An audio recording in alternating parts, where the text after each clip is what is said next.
कृष्णाय वासुदेवाय हरये परमात्मने प्रणतः क्लेशनाशाय गोविंदाय नमो नमः। हरे कृष्णा। जय श्री हरि। आप सभी भक्तों का दिन शुभ हो। हे प्रिय भक्तजनों, आज से आरंभ हो रहा है पौष मास। तप, साधना, शुद्धता और आत्म संयम का पावन पर्व। पौष मास में सूर्य देव की पूजा का बहुत अधिक महत्व है। इस अवधि को छोटा पितृ पक्ष भी कहा जाता है, क्योंकि यह पितृ तर्पण, पिंडदान और श्राद्ध जैसे कर्मों के लिए उपयुक्त माना जाता है। मृत पूर्वजों की आत्मा की शांति के लिए पिंडदान करना शुभ रहता है। इस मास की अमावस्या और पूर्णिमा का भी विशेष धार्मिक महत्व है। इस महीने में जब आप दान पुण्य करके, पितरों के लिए तर्पण करके या जरूरतमंदों की मदद करके पुण्य कमाते हैं, तो वही आपको आंतरिक शांति, पुण्य और आत्मिक संतुष्टि देते हैं। इसीलिए इस पौष माह में पूजा, दान, सेवा भाव और साधना पर अपना पूरा ध्यान देना चाहिए। हे भक्तजनों, कार्तिक की दीप धरा और मार्गशीर्ष के ज्ञान प्रकाश के पश्चात आज हम प्रवेश कर रहे हैं संयम, तप और प्रभु प्राप्ति के मार्ग पर। जो भक्त इस मास में प्रभात स्नान, दीपदान, सत्संग और नाम स्मरण करते हैं और सूर्य देव को जल अर्पित करते हैं, उनका जीवन पुण्य से भर उठता है और जन्म जन्मांतर के पाप कट जाते हैं। हे प्रभु नारायण, इस शीतल मास में हमें अपनी भक्ति की अग्नि से तपाइए, हमारे मन की मलिनता हरिए और अपने चरणों में हमारा अटूट प्रेम बसाइए। तो आइए भक्तजनों, हम सब मिलकर इस पौष मास की पवित्र कथा यात्रा का संकल्प लें और प्रभु की कृपा को अपने जीवन में उतरते देखें। तो प्रेम से बोलिए, नारायण भगवान की जय, पौष मास की जय। जय श्री गणेश। हे प्रिय भक्तों, अब इस पावन कथा श्रृंखला का शुभारंभ करते हैं भगवान गणपति की मंगलमयी कथा से। पौराणिक कथा के अनुसार एक नगर में एक बुढ़िया माई रहती थी। वह गणेश भगवान की बहुत बड़ी भक्त थी, बहुत पूजा पाठ किया करती थी। वह प्रतिदिन मिट्टी के गणेश जी की पूजा किया करती थी। वह प्रतिदिन मिट्टी के गणेश जी बनाती और फिर पूजा करती। पर जैसे ही बुढ़िया माई गणेश जी की प्रतिमा को स्नान कराती, तो मिट्टी के गणेश जी गल जाते थे। तो यह देखकर वह बुढ़िया माई बहुत दुखी हुआ करती थी और बड़ी परेशान होती थी और यही सोचती थी कि काश मेरे पास ऐसी प्रतिमा होती जो कभी भी खराब ना होती, तो कितना अच्छा होता। एक समय की बात है, बुढ़िया माई के घर के सामने एक सेठ जी का मकान बन रहा था। तब बुढ़िया माई मकान बनाने वाले मिस्त्रियों के पास जाकर बोली कि हे बेटा, मुझे पत्थर की मूर्ति बना दे। मैं प्रतिदिन गणेश जी की पूजा करती हूँ। मिट्टी का गणेश जी बनाती हूँ, लेकिन मिट्टी के गणेश जी पर पानी लगते ही वह तो गल जाते हैं। हे पुत्र, अब मैं तो बूढ़ी हो गई हूँ, मुझसे प्रतिदिन गणेश जी नहीं बनाए जाते। इसीलिए तुम मेरे लिए एक पत्थर के गणेश जी बना दो। गणेश जी भगवान तुम्हारी सारी मनोकामनाएं पूर्ण करेंगे। तब बुढ़िया माई की बात सुनकर मिस्त्री हंसते हुए बोला कि माँ जी, हम जितनी देर तक आपके लिए मूर्ति बनाएंगे, उतनी देर में तो हम सेठ जी की दीवार पूरी बना लेंगे। हमारे पास इतना समय नहीं कि हम सेठ जी का काम छोड़कर आपके लिए मूर्ति बनाएं। यह सुनते ही बुढ़िया माई को बड़ा दुख हुआ और वह मन ही मन कहने लगी कि भगवान करे तुम्हारी यह दीवार कभी ना बने और यह टेढ़ी हो जाए। यह कहकर बूढ़ी अम्मा अपने घर चली गई और मिस्त्री और मजदूर दीवार बनाने में लग गए। हे प्रिय भक्तों, अब देखिए, अब मिस्त्री जैसे ही दीवार बनाते तो वह टेढ़ी हो जाती, फिर वो दीवार को तोड़ते और फिर से बनाते। ऐसा बार बार करने पर भी दीवार सीधी नहीं बनी।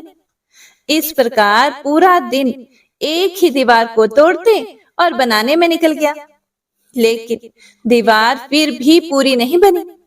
शाम को सेठ जी आए और मिस्त्रियों से कहने लगे कि तुमने अभी तक कुछ नहीं किया, तब एक मिस्त्री ने आकर सेठ जी को बुढ़िया माई के आने की सारी बात बता दी। और यह सब सुनकर सेठ जी बुढ़िया माई के पास गए और माई को प्रणाम करके कहने लगे कि मां जी, आप हमें आशीर्वाद दो कि हमारा मकान जल्दी से पूरा बन जाए। आपके लिए हम पत्थर के नहीं, सोने के गणेश जी बनवा देंगे। तो यह सुनकर बुढ़िया माई बड़ी खुश हुई और उसने सेठ जी को आशीर्वाद दिया कि पुत्र, गणेश जी महाराज के आशीर्वाद से बिना किसी विघ्न के तुम्हारा मकान जल्दी से पूरा हो जाएगा। फिर जब सेठ जी ने आकर देखा कि टेढ़ी दीवार थी बिल्कुल सीधी हो गई थी, तो यह गणेश जी का चमत्कार देखकर मिस्त्री, मजदूर और सेठ जी सारे गणेश जी की जय जयकार करने लगे। और सेठ जी ने जैसा कहा था वैसा ही किया। सोने के गणेश जी बनवाकर बुढ़िया माई को लाकर दे दिए। तो यह देखकर बूढ़ी माई बड़ी खुश हुई और सेठ जी को ढेरों सारे आशीर्वाद दिए और दुआएं देने लगी। उसी दिन से सेठ जी भी गणेश जी का पक्का भक्त बन गया और प्रतिदिन सबसे पहले उठकर स्नान करता, फिर गणेश जी की पूजा करके ही अन्य सभी काम किया करता था। तो गणेश जी के आशीर्वाद से सेठ जी दिन दुगुनी रात चौगुनी तरक्की करने लगे। हे विघ्नहर्ता, हे गणेश जी महाराज, जैसे बुढ़िया माई को दिया सेठ जी की दीवार सीधी की, वैसे ही कथा को सुनने वाले, सुनाने वाले और हुंकारा भरने वाले सभी भक्तों के कार्यों को सिद्ध करना, सीधे करना, सभी पर अपना आशीर्वाद बनाए रखना, सभी की मनोकामनाएं पूरी करना। तो प्रेम से बोलिए गणपति महाराज की जय। आइए अब सुनते हैं भगवान श्री कृष्ण और उनके भक्त की एक सच्ची कथा। एक समय की बात है, एक पंडित जी थे। वे प्रतिदिन घर घर जाकर भगवत गीता का पाठ किया करते थे। एक दिन उन्हें एक चोर ने पकड़ लिया और कहा कि तुम्हारे पास जो कुछ भी है वह सब निकालकर मुझे दे दो। तब पंडित जी बोले कि पुत्र, मेरे पास तो कुछ भी नहीं है। तुम एक काम करना, मैं यहीं पास के घर में जाकर भगवत गीता का पाठ करता हूँ। वह यजमान बड़े ही दानी लोग हैं। जब मैं कथा सुना रहा हूँगा तुम उनके घर में जाकर चोरी कर लेना। अब चोर को यह बात पसंद आ गई कि बहुत सारा धन मिलेगा। यह सोचकर चोर मान गया। अब जब अगले दिन पंडित जी कथा सुना रहे थे तो वह चोर भी वहां आकर बैठ गया। तब पंडित जी ने कथा सुनाना शुरू किया। पंडित जी बोले कि यहाँ से मीलों दूर एक गांव है वृंदावन। वहां पर एक लड़का आता है जिसका नाम है कान्हा। वह हीरों और जवाहरातों से लदा रहता है। अगर कोई लूटना चाहता है तो उसको लूटो। वह हर रोज रात को उस पीपल के पेड़ के नीचे आता है जिसके पास बहुत सी झाड़ियां हैं। बस चोर ने यह सुना और खुशी खुशी वहां से चला गया। अब वह चोर अपने घर गया और अपनी पत्नी से बोला कि आज मैं एक कान्हा नाम के बच्चे को लूटने जा रहा हूँ, तो मुझे रास्ते में खाने के लिए कुछ बांध कर दे दो। फिर पत्नी ने कुछ सत्तू उसको बांध कर दे दिए और चोर वहां से संकल्प लेकर चला गया कि आज तो मैं उस कान्हा को लूट कर ही आऊंगा। और वह पैदल ही पैदल टूटी हुई चप्पलों से ही निकल पड़ा। रास्ते में कान्हा कान्हा का नाम लेते हुए वह अगले दिन शाम को वहां पहुंच गया जो जगह उन पंडित जी ने बताई थी। अब वहां पहुंचकर उसने सोचा कि अगर मैं यहीं सामने खड़ा हो गया तो बच्चा तो मुझे देखकर ही भाग जाएगा, तो मेरा यहाँ आना तो बेकार हो जाएगा। इसीलिए उसने सोचा कि क्यों ना पास वाली झाड़ियों में ही छिप जाऊं। अब वह जैसे ही झाड़ियों में घुसा, झाड़ियों के कांटे उसे चुभने लगे। उस समय उसके मुंह से एक ही आवाज आई, कान्हा कान्हा। उसका शरीर लहूलुहान हो गया, पर मुंह से सिर्फ यही निकला, कान्हा आ जाओ, कान्हा आ जाओ। हे प्रिय भक्तों, उसे यह पता नहीं था कि कान्हा भगवान का नाम है। वह तो बस ये सोचकर नाम ले रहा था कि आज यह लड़का मुझे मिलेगा और आज मैं इससे धन लूटकर अपनी गरीबी दूर कर पाऊंगा। लेकिन उसके भाव में इतनी सच्चाई थी कि अपने भक्त की ऐसी दशा देखकर कान्हा जी चल पड़े। ठाकुर जी बच्चे का रूप बनाकर आधी रात को वहां आए।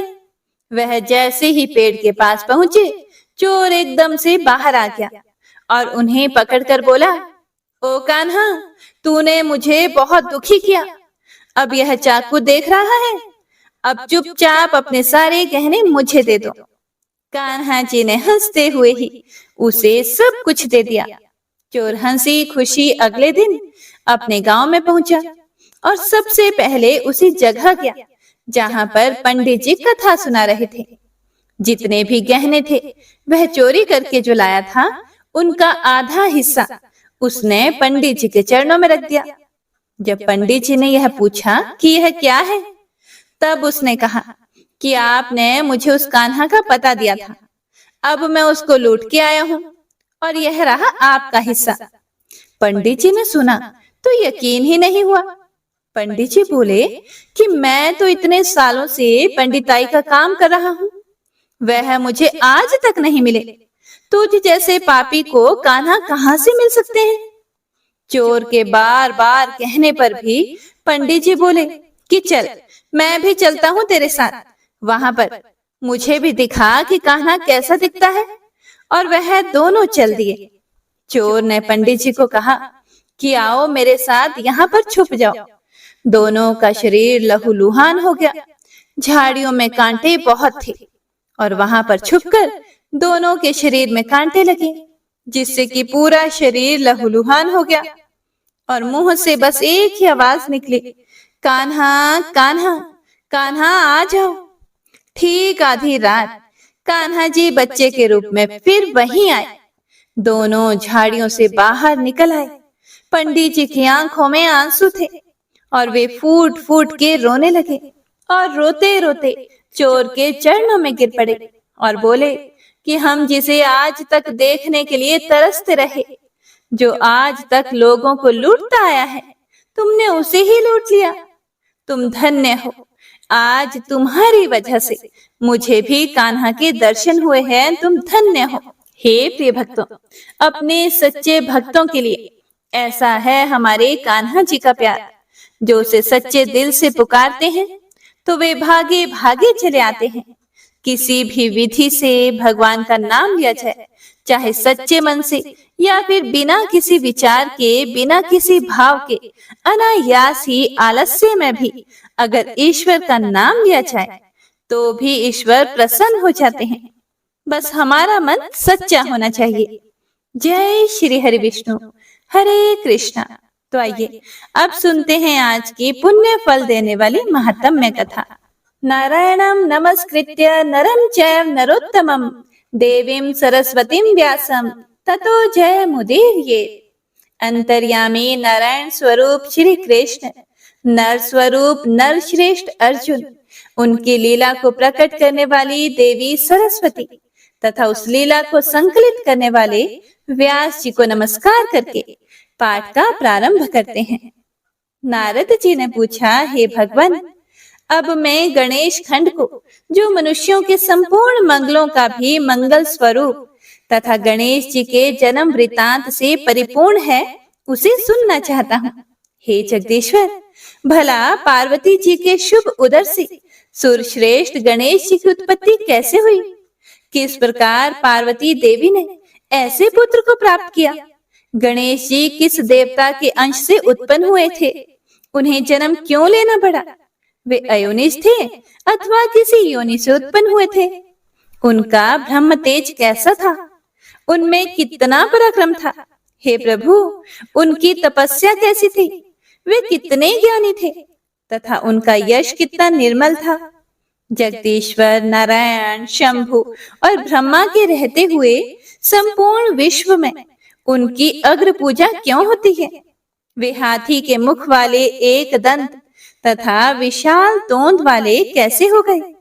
हे महाभाग, पुराणों में उनके रहस्यमय जन्म वृतांत का वर्णन किया गया है।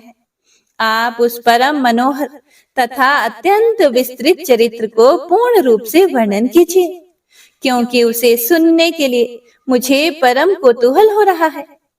फिर श्री नारायण ने कहा, हे नारद, मैं उस परम अद्भुत रहस्य का वर्णन करता हूँ, ध्यान से सुनो। वह पाप संताप का हरण करने वाला, संपूर्ण विघ्नों का विनाशक, समस्त मंगलों का दाता, सार रूप निखिल श्रुतियों के लिए मनोहर सुखप्रद, मोक्ष का बीज तथा पापों का मूलोच्छेद करने वाला है। हे मुने, दैत्यों द्वारा पीड़ित हुए देवताओं की तेजो राशि से उत्पन्न हुई देवी ने दैत्य समुदाय का संहार कर डाला। उसके बाद फिर दक्ष की कन्या होकर प्रकट हुई।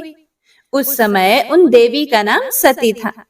उन्होंने अपने स्वामी शिव भगवान की निंदा होने के कारण योग धारणा द्वारा अपने शरीर का परित्याग कर दिया और फिर शैल राज की प्रिय पत्नी मैना के पेट से जन्म लिया। पर्वतराज ने उन पार्वती जी का विवाह शंकर जी के साथ कर दिया। तब महादेव जी उन्हें साथ लेकर निर्जन वन में चले गए। वहां दीर्घ काल तक शंकर पार्वती जी का विहार चलता रहा। जब देवताओं ने आकर विहार से विरत होने के लिए उनसे प्रार्थना की, तब भगवान शंकर विरत हो गए।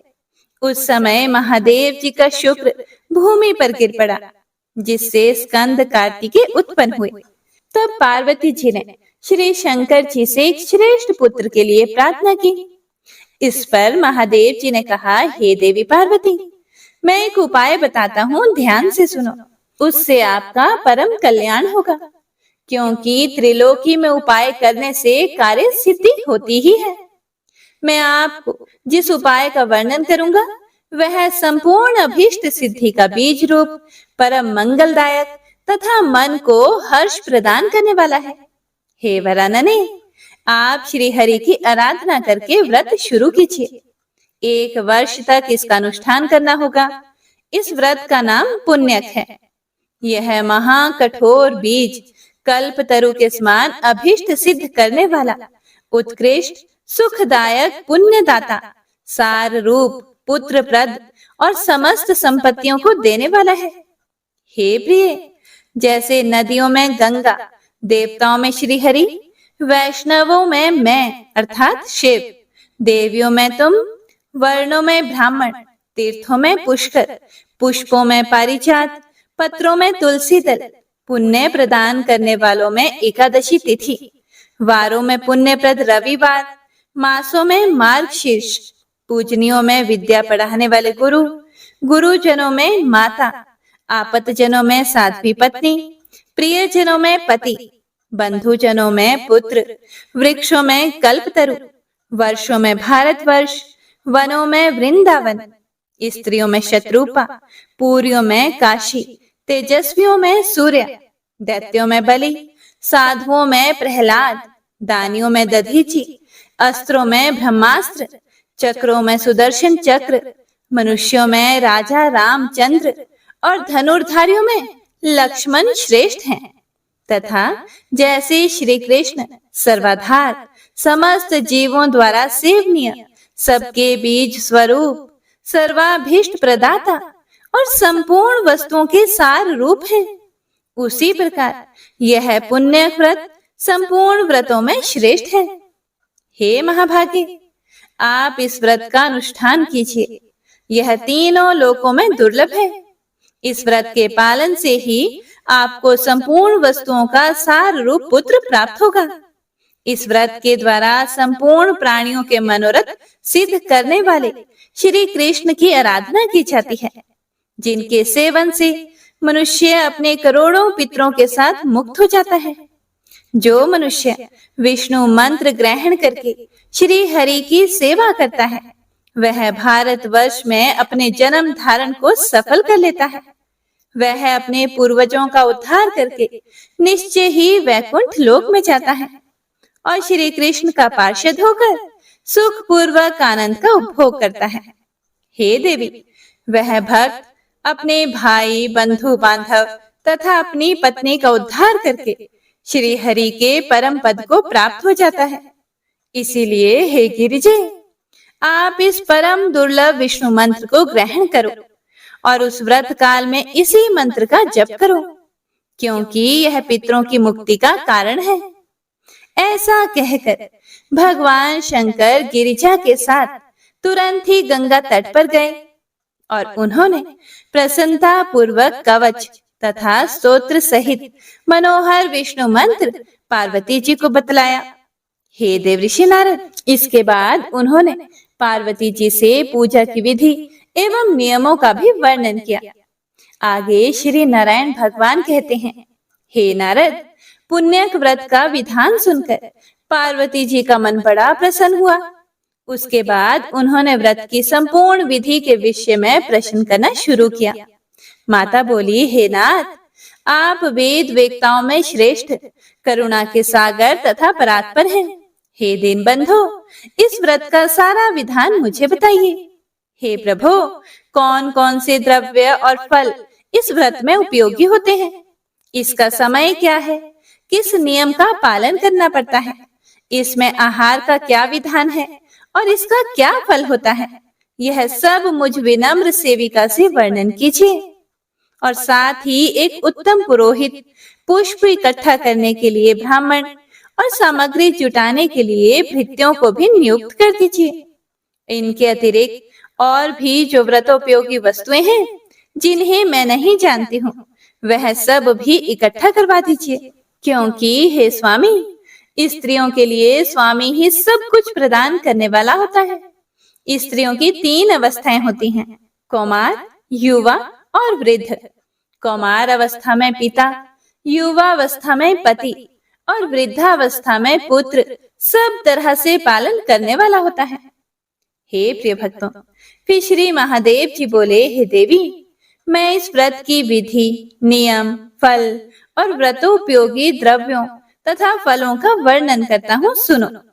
इस व्रत के हेतु में फल पुष्प लाने के लिए 100 शुद्ध ब्राह्मणों को, सामग्री जुटाने के निमित्त 100 भृत्यों और बहुसंख्यक दासियों को तथा पुरोहित के स्थान पर सनत कुमार को, जो संपूर्ण व्रतों की विधि के ज्ञाता, वेद वेदांत के पारंगत विद्वान, हरि भक्तों में सर्वश्रेष्ठ, सर्वज्ञ, उत्तम ज्ञानी और मेरे ही समान है, उन्हें नियुक्त करता हूँ। तुम इन्हें ग्रहण करो। हे देवी पार्वती, शुद्ध समय आने पर परम नियम पूर्वक व्रत का अनुष्ठान करना चाहिए। हे प्रिय, माघ मास के शुक्ल त्रयोदशी के दिन इस व्रत का आरंभ शुभ होता है। उत्तम व्रती को चाहिए कि वह व्रतारंभ के पूर्व दिन उपवास करे और शरीर को अत्यंत निर्मल करके यतन पूर्वक वस्त्र को धोकर स्वच्छ कर ले। फिर दूसरे दिन अरुणोदय वेला में शैया से उठ जाए और मुख को शुद्ध करके निर्मल जल में स्नान करें। उसके बाद हरि स्मरण पूर्वक आचमन करके पवित्र हो जाए। फिर भक्ति सहित श्री हरि को अर्घ देकर शीघ्र ही घर लौट आए। वहां धुली हुई धोती और चादर धारण करके पवित्र आसन पर बैठे। फिर आचमन और तिलक करके अपना नित्य कर्म समाप्त करें। तत्पश्चात पहले प्रयत्न पूर्वक पुरोहित का वरण करके स्वस्ति वाचन पूर्वक कलश स्थापन करें। फिर वेद विहित संकल्प करके इस व्रत का अनुष्ठान शुरू कर दें। फिर सुहाग और श्रृंगार आदि की सामग्री सहित समर्पित करने की बात कहकर शंकर भगवान फिर से बोले, हे देवी, पुत्र प्राप्ति के लिए कुष्मांड, नारियल, जंबीर तथा श्रीफल, इन फलों को श्री हरि के अर्पण करना चाहिए। हे दुर्गे, श्री कृष्ण की प्रसन्नता प्राप्ति के हेतु अनेक प्रकार के स्वादिष्ट एवं मधुर नैवेद्यों का भोग लगाना चाहिए। हे सुव्रते, इस व्रत में श्री कृष्ण को प्रसन्न करने के लिए भक्ति सहित तुलसी दल से संयुक्त अनेक प्रकार के पुष्प निवेदन करना चाहिए। व्रती को चाहिए कि वह व्रत काल में जन्म जन्मांतर में अपने धन धान्य की समृद्धि के लिए प्रतिदिन 1 सहस्त्र ब्राह्मणों को भोजन कराएं। हे देवी, प्रतिदिन पूजन काल में पुष्पों से भरी हुई 100 अंजलियां समर्पित करें तथा भक्ति की वृद्धि के लिए 100 बार प्रणाम करना चाहिए। हे सुव्रते, व्रत काल में 6 मास तक हविष्यान, 5 मास तक फलाहार और 1 पक्ष तक हवि का भोजन करें तथा 1 पक्ष तक केवल जल पीकर रहना चाहिए। अग्निदेव के लिए 100 अखंड रत्न द्वीपों का दान करना चाहिए। रात्रि में कुशासन बिछाकर नित्य जागरण करना उत्तम है। हे देवी, इस प्रकार व्रत के भली भांति पूर्ण होने पर उसके बाद व्रत का उद्यापन करना चाहिए। उस समय 308 डलियाएं जो वस्त्रों से ढकी हुई हों तथा भोजन के पदार्थ यज्ञोपवीत और मनोहर उपहारों से सजी हुई हों, वह दान करनी चाहिए। 1308 ब्राह्मणों को भोजन तथा 1308 तिल की आहुतियां देने का विधान है। फिर व्रत समाप्त हो जाने पर विधि पूर्वक 1360 स्वर्ण मुद्राओं की दक्षिणा देनी चाहिए। इसके अतिरिक्त व्रत समाप्ति के दिन दूसरी दक्षिणा भी बतलाऊंगा। हे देवी, इस व्रत का फल यही है कि श्री हरि में भक्ति दृढ़ हो जाती है। श्री हरि के सदृश तीनों भुवनों में विख्यात पुत्र उत्पन्न होता है और सौंदर्य, पति, सौभाग्य, ऐश्वर्य और अतुल धन की प्राप्ति होती है। हे महेश्वरी, यह व्रत प्रत्येक जन्म में समस्त वांछित सिद्धियों का बीज है, जिसका मैंने इस प्रकार वर्णन किया है। इसीलिए हे देवी, आप भी इस व्रत का अनुष्ठान कीजिए। हे साध्वी, आपको पुत्र जरूर उत्पन्न होगा। ऐसा कहकर भगवान शिव मौन हो गए। ओम नमो नारायणाय। हे प्रिय भक्तों, आज का अध्याय यहीं समाप्त होता है। इससे आगे का वर्णन आप सभी भक्तजन अगले अध्याय में जरूर सुनिएगा। तो आइए अब सुनते हैं श्री नारायण कवच का पाठ। श्री नारायण कवच श्रीमद् भागवत महापुराण में वर्णित है। हे प्रिय भक्तों, शास्त्रों के अनुसार जो भी मनुष्य इस पाठ को पढ़ता या फिर सुनता है, उसकी रक्षा स्वयं श्री हरि विष्णु करते हैं। श्री नारायण कवच रोग, दोष, भय और सभी विपत्तियों से रक्षा करने वाला और मनोकामनाओं को पूर्ण करने वाला है। यह हर जगह विजय करवाने वाला है और बहुत ही दुर्लभ और चमत्कारी स्तोत्र है। नारायण कवच की शक्ति से ही देवराज इंद्र ने देवासुर संग्राम में राक्षसों को परास्त करके स्वर्ग की रक्षा की थी। और जब राजा परीक्षित को श्रृंगी ऋषि ने श्राप दिया कि 7 दिन में उसकी मृत्यु तक्षक नाग के द्वारा डसने से हो जाएगी, तब राजा परीक्षित ने सुखदेव जी से निवेदन किया कि वह उसे नारायण कवच सुनाए, जिससे कि रक्षित होकर देवराज इंद्र ने राक्षसों को पराजित किया था। तब देवराज इंद्र को विश्व रूप ने नारायण कवच का उपदेश दिया था। नारायण कवच को धारण करने वाला मनुष्य सभी प्रकार के भय से मुक्त हो जाता है।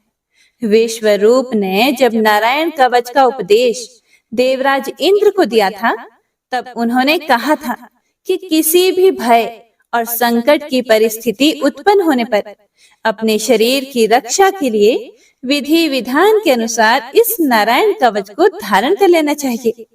नारायण कवच धारण करने वाला मनुष्य सभी प्रकार के भय से मुक्त हो जाता है।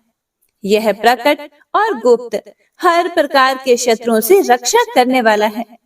हे प्रिय भक्तों, अब आज के समय में जबकि परिस्थिति ऐसी है कि लोग किसी भी समय कहीं पर भी दुर्घटना का शिकार हो जाते हैं, ऐसी परिस्थिति में अगर प्रतिदिन नारायण कवच का पाठ पढ़ा जाए या फिर सुना जाए, तो हर प्रकार से भगवान श्री हरि विष्णु रक्षा करते हैं।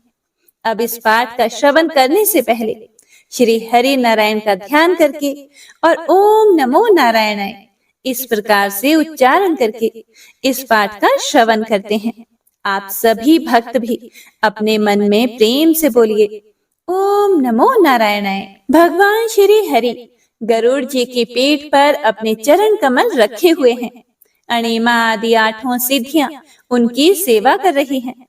8 हाथों में शंख, चक्र, ढाल, तलवार, गदा, बाण, धनुष और पाश धारण किए हुए हैं। वे ही ओमकार स्वरूप प्रभु सभी प्रकार से सब ओर से मेरी रक्षा करें। मत्स्य मूर्ति भगवान जल के भीतर जल तंतुओं से और वरुण के पास से मेरी रक्षा करें।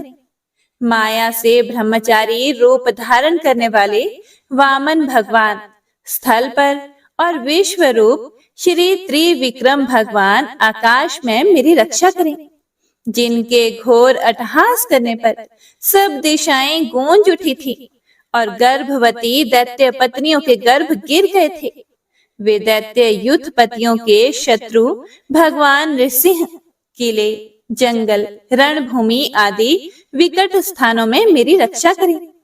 अपनी दाढ़ों पर पृथ्वी को उठा लेने वाले यज्ञ मूर्ति वराह भगवान मार्ग में परशुराम जी पर्वतों के शिखरों और लक्ष्मण जी के सहित भरत के बड़े भाई भगवान रामचंद्र प्रवास के समय मेरी रक्षा करें। भगवान नारायण मारण मोहन आदि भयंकर अभिचारों और सब प्रकार के प्रमादों से मेरी रक्षा करें।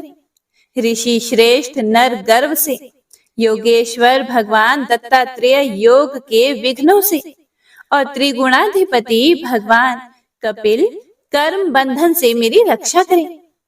परम ऋषि सनत कुमार कामदेव से, हयग्रीव भगवान मार्ग में चलते समय देव मूर्तियों को नमस्कार आदि ना करने के अपराध से, देव ऋषि नारद सेवा अपराधों से और भगवान कच्छप सब प्रकार के नरकों से मेरी रक्षा करें।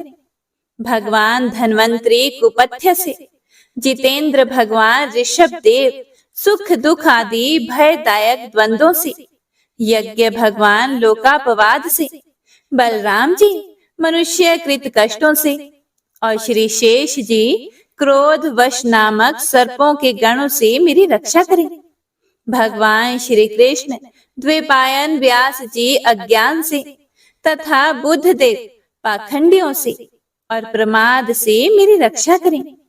धर्म रक्षा करने वाले महान अवतार धारण करने वाले भगवान कल की पाप बहुल कलिकाल के दोषों से मेरी रक्षा करें।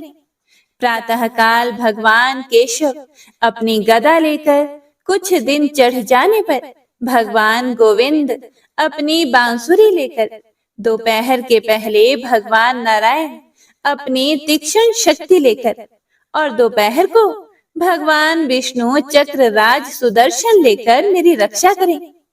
तीसरे पहर में भगवान मधुसूदन अपना प्रचंड धनुष लेकर मेरी रक्षा करें। सायंकाल में ब्रह्मा जी आदि त्रिमूर्तिधारी माधव, सूर्यास्त के बाद ऋषिकेश, अर्धरात्रि के पूर्व तथा अर्धरात्रि के समय अकेले भगवान पद्मनाभ मेरी रक्षा करें। रात्रि के पिछले प्रहर में श्री वत्स लांछन श्री हरि, उषा काल में खड़गधारी भगवान जनार्दन, सूर्य उदय से पूर्व श्री दामोदर और संपूर्ण संध्याओं में काल मूर्ति भगवान विश्वेश्वर मेरी रक्षा करें। हे सुदर्शन, आपका आकार चक्र की तरह है। आपके किनारे का भाग प्रलय कालीन अग्नि के समान अत्यंत तीव्र है। आप भगवान की प्रेरणा से सब ओर घूमते रहते हैं। जैसे आग वायु की सहायता से सूखे घास फूस को जला डालती है, वैसे ही आप हमारी शत्रु सेना को शीघ्र से शीघ्र जला दीजिए, जला दीजिए। हे कौमुद की गदा, आपसे छूटने वाली चिंगारियों का स्पर्श वज्र के समान असह्य है। आप भगवान अजित की प्रिया हैं और मैं उनका सेवक हूँ। इसीलिए आप कुष्मांड, विनायक, यक्ष, राक्षस, भूत और प्रेत आदि ग्रहों को अभी कुचल डालिए तथा मेरे शत्रुओं को चूर चूर कर दीजिए। हे शंख श्रेष्ठ, आप भगवान श्री कृष्ण के फूंकने से भयंकर शब्द करके मेरे शत्रुओं का दिल दहला दीजिए एवं यातुधान, प्रमथ, प्रेत, मातृका, पिशाच तथा ब्रह्म राक्षस आदि भयावने प्राणियों को यहाँ से तुरंत भगा दीजिए। भगवान की श्रेष्ठ तलवार, आपकी धार बहुत ही तीक्ष्ण है। आप भगवान की प्रेरणा से मेरे शत्रुओं को छिन्न भिन्न कर दीजिए। हे भगवान की प्यारी ढाल, आप में सैकड़ों चंद्राकार मंडल हैं। आप पाप दृष्टि पापात्मा शत्रुओं की आंखें बंद कर दीजिए और उन्हें सदा के लिए अंधा बना दीजिए। सूर्य आदि ग्रह, धूमकेतु आदि केतु, दुष्ट मनुष्य, सर्प आदि रेंगने वाले जंतु, दाढ़ों वाले हिंसक पशु, भूत प्रेत आदि तथा पापी प्राणियों से हमें जो भय हो और जो हमारे मंगल के विरोधी हो, वे सभी भगवान के नाम, रूप तथा आयुधों का कीर्तन करने से तत्काल नष्ट हो जाएं। बृहद, रथंतर आदि सामवेदीय स्तोत्रों से जिनकी स्तुति की जाती है, वे वेद मूर्ति भगवान गरुड़ और विश्वक्सेन जी अपने नामोच्चारण के प्रभाव से हमें सब प्रकार की विपत्तियों से बचाएं। श्री हरि के नाम, रूप, वाहन, आयुध और श्रेष्ठ पार्षद हमारी बुद्धि, इंद्रिय, मन और प्राणों को सब प्रकार की आपत्तियों से बचाएं। जितना भी कार्य अथवा कारण रूप जगत है, वह वास्तव में भगवान ही है। इस सत्य के प्रभाव से हमारे सारे उपद्रव नष्ट हो जाएं। जो लोग ब्रह्मा और आत्मा की एकता का अनुभव कर चुके हैं, उनकी दृष्टि में भगवान का स्वरूप समस्त विकल्पों से रहित है, भेदों से रहित है। फिर भी वे अपनी माया शक्ति के द्वारा भूषण, आयुध और रूप नामक शक्तियों को धारण करते हैं। यह बात निश्चित रूप से सत्य है। इसी कारण सर्वज्ञ, सर्वव्यापक भगवान श्री हरि सदा सर्वत्र सब स्वरूपों से हमारी रक्षा करें। जो अपने भयंकर अट्टहास से सब लोगों के भय को भगा देते हैं और अपने तेज से सबका तेज ग्रस लेते हैं, वे भगवान नृसिंह दिशा विदिशा में नीचे ऊपर बाहर भीतर सब ओर से हमारी रक्षा करें। हे देवराजेंद्र, मैंने तुम्हें यह नारायण कवच सुना दिया है। इस कवच से तुम अपने आप को सुरक्षित कर लो, बस फिर तुम अनायास ही सब दैत्य युद्धपतियों को जीत लोगे। इस नारायण कवच को धारण करने वाला पुरुष जिसको भी अपने नेत्रों से देख लेता है अथवा पैर से छू देता है, तत्काल समस्त भयों से वह मुक्त हो जाता है। और जो इस वैष्णवी विद्या को धारण कर लेता है, उसे राजा, डाकू, प्रेत, पिशाच आदि और बाघ आदि हिंसक जीवों से भी कभी किसी प्रकार का भय नहीं होता। हे देवराज, प्राचीन काल की बात है, एक कौशिक गोत्रीय ब्राह्मण ने इस विद्या को धारण करके योग धारणा से अपना शरीर मरुभूमि में त्याग दिया। अब जहां उस ब्राह्मण का शरीर पड़ा था, उसके ऊपर से एक दिन गंधर्वराज चित्ररथ अपनी स्त्रियों के साथ विमान पर बैठकर निकले। वहां आते ही वे नीचे की ओर सिर किए विमान सहित आकाश से पृथ्वी पर गिर पड़े। इस घटना से उनके आश्चर्य की सीमा न रही। जब उन्हें बाल खिल्ले मुनियों ने बताया कि यह नारायण कवच धारण करने का प्रभाव है, तब उन्होंने उस ब्राह्मण देव की हड्डियों को ले जाकर पूर्व वाहिनी सरस्वती नदी में प्रवाहित कर दिया और फिर स्नान करके वे अपने लोक को चले गए। श्री सुखदेव जी आगे कहते हैं, हे परीक्षित, जो भी पुरुष इस नारायण कवच को समय पर सुनता और आदर पूर्वक इसे धारण करता है, उसके सामने सभी प्राणी आदर से झुक जाते हैं और वह सब प्रकार के भयों से मुक्त हो जाता है। हे परीक्षित, शतक्रतु इंद्र ने आचार्य विश्वरूप जी से यह वैष्णवी विद्या प्राप्त करके रणभूमि में असुरों को जीत लिया और वे त्रिलोक्य लक्ष्मी का उपभोग करने लगे। इति श्री नारायण कवच संपूर्णम। जय गणपति सद्गुण सदन कविवर बदन कृपाल विघ्न हरण मंगल करण जय जय गिरिजालाल जय जय गिरिजालाल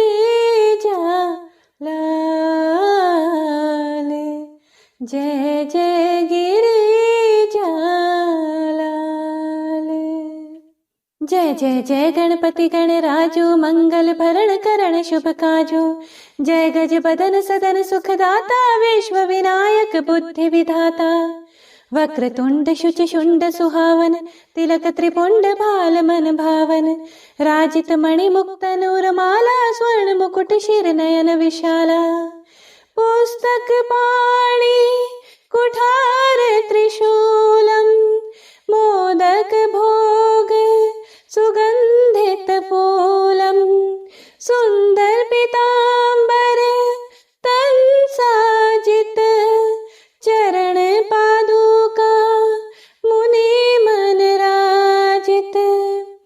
धन शिव सुवन षडानन भ्राता गौरी ललन विश्व विधाता। रिद्धि सिद्धि तव चवर सुधारे मूषक वाहन सोहत द्वारे। कहूँ जन्म शुभ कथा तुम्हारी अति शुचि पावन मंगलकारी। एक समय गिरिराज कुमारी पुत्र हेतु तप किन्हो भारे। भयो यज्ञ जब पूर्ण अनुपा तब पहुँच्यो तुम धरि द्विज रूपा। अतिथि जानी कई गौरी सुखारी बहुविधि सेवा करी तुम्हारी। अति प्रसन्न हवै वर दिन्हा मातु पुत्र हित जो तप किन्हा। मिलहि पुत्र तुहि बुद्धि विशाला बिना गर्भ धारण यही काला। गणनायक गुण ज्ञान निधाना पूजित प्रथम रूप भगवाना। अस कहि अंतर्धान रूप वही पलना पर बालक स्वरूप वही।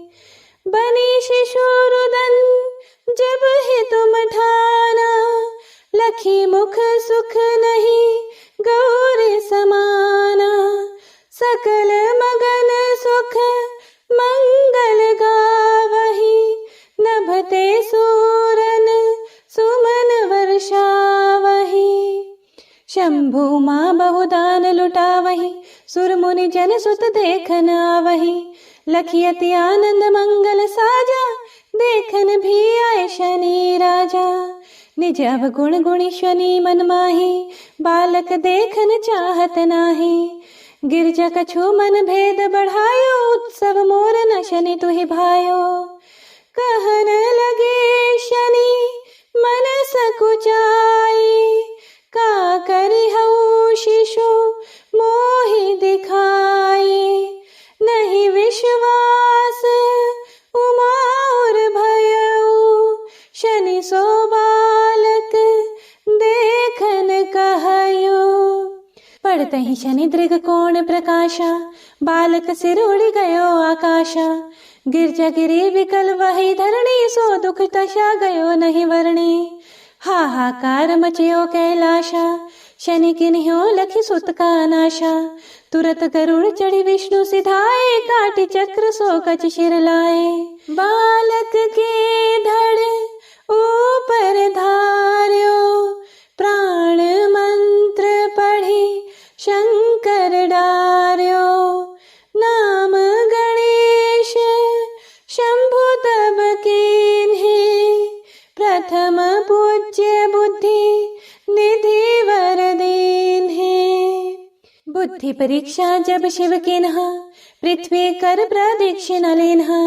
चले षडानन भरमि भुलाए। रचे बैठ तुम बुद्धि उपाय।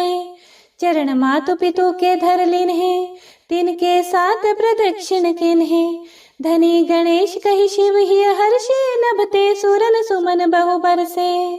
तुम्हारी महिमा बुद्धि बढ़ाई। शेष सहस मुख सकै न गाई। मैं मतिहीन मलिन दुखारी। करहूँ कौन विधि विनय तुम्हारी। भजत राम सुंदर प्रभु दासा। जग प्रयाग ककरा दुर्वासा। अब प्रभु दया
बोलिए गणपति महाराज की जय।